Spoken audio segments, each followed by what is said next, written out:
대한민국의 오랜 수건이 드디어 이루어집니다. 바로 한국형 중항모 개발이 시작된 것입니다.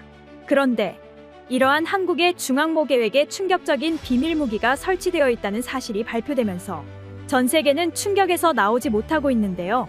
특히 중국은 이러한 한국의 발표에 긴장하고 있는 모양새입니다. 과연 중국을 긴장시킨 한국의 중항모 비밀무기는 무엇인지 지금부터 알아보도록 하겠습니다. 중국의 야욕이 날이 갈수록 커지고 있습니다. 한 해 중국 군함이 한국 영해를 침범하는 횟수는 무려 260회 정도인데다 일각에서는 이를 두고 중국이 서해 공정 프로젝트를 실시했다라는 분석도 내고 있을 정도로 중국의 야욕이 날로 커지고 있음을 확인할 수 있는데요. 이러한 중국의 깡패짓에 한국도 반격에 나섰습니다. 그 반격의 중심에는 항공모함이 있죠.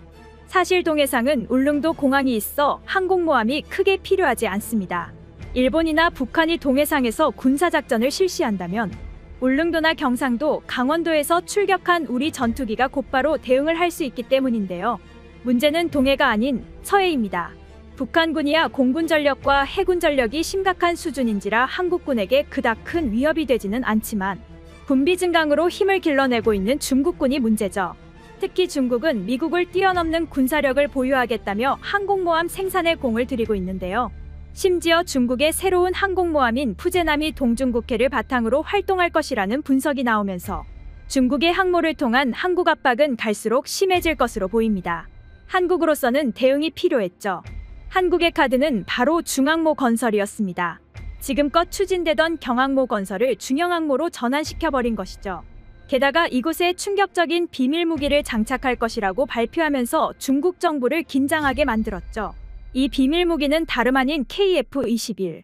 한국 해군은 작년 9월에 이미 항모 탑재용 KF-21N을 발표했는데요.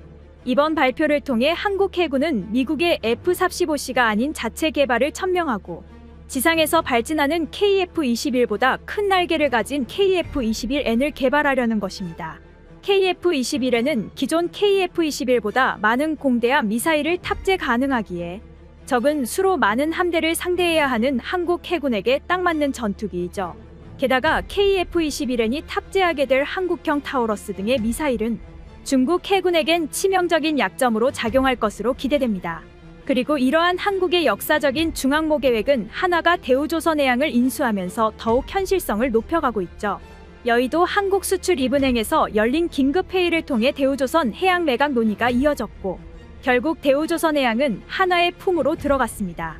군사기업인 한화가 조선사업을 보유한 대우조선해양을 인수하면서 항모를 위한 기술적인 준비를 마친 셈입니다. 게다가 보도에 따르면 한화가 대우조선해양의 인수를 결정한 배경에는 정부의 요청이 있었다는 것이 밝혀지면서 중항모 계획이 예전부터 차근차근 준비해온 프로젝트라는 점이 입증됐죠. 한화는 예전부터 한국의 로키드 마틴이 되겠다고 자부하며 육해공 방산 분야를 전부 진출하겠다는 야심을 품은 기업이었습니다.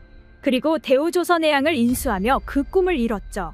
또한 다른 군사 전문가들은 한화가 대우조선해양을 인수한 이유에는 또 다른 목적이 있다고 주장하고 있습니다. 한국군이 추진하고 있는 항공모함 사업에 KF-21N을 탑재하게 되면 더욱 큰 항모가 필요할 것으로 예측되고 있는데요. 따라서 애당초 처음 계획했던 경항공모함이 한국형 중항모가 된 것은 비장의 무기 KF-21N을 탑재하기 위함이라는 게 대다수 전문가들의 생각이죠.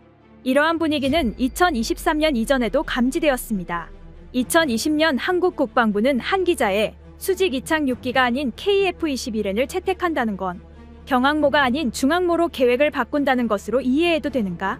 라는 질문에 KF-21N을 채택하면 아무래도 전반적인 운영 시스템 구조가 변경되어야 하므로 중항모로 계획을 짜는 것이 올바른 방향이다 라는 답변을 남기기도 했죠.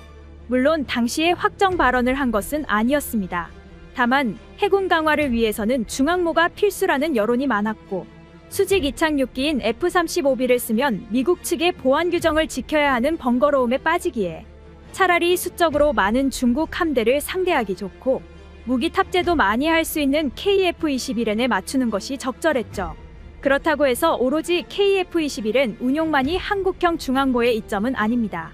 중형 항공모함을 채택하면 KF-21N 외에도 공중조기경보통제기나 기타 다른 전력을 운용할 수 있는 선택권이 넓어지죠.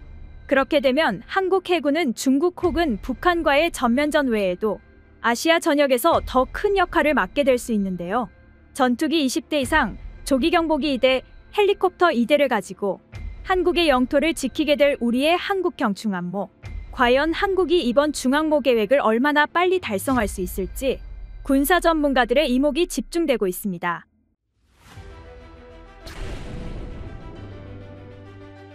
1945년 11월 11일 해군이 창설되고도 변변한 점타함 한 척도 없던 암흑기의 시대. 해군 장병들은 전투함을 가지고 싶다는 간곡한 열망과 함께 십시일반돈을 모았습니다.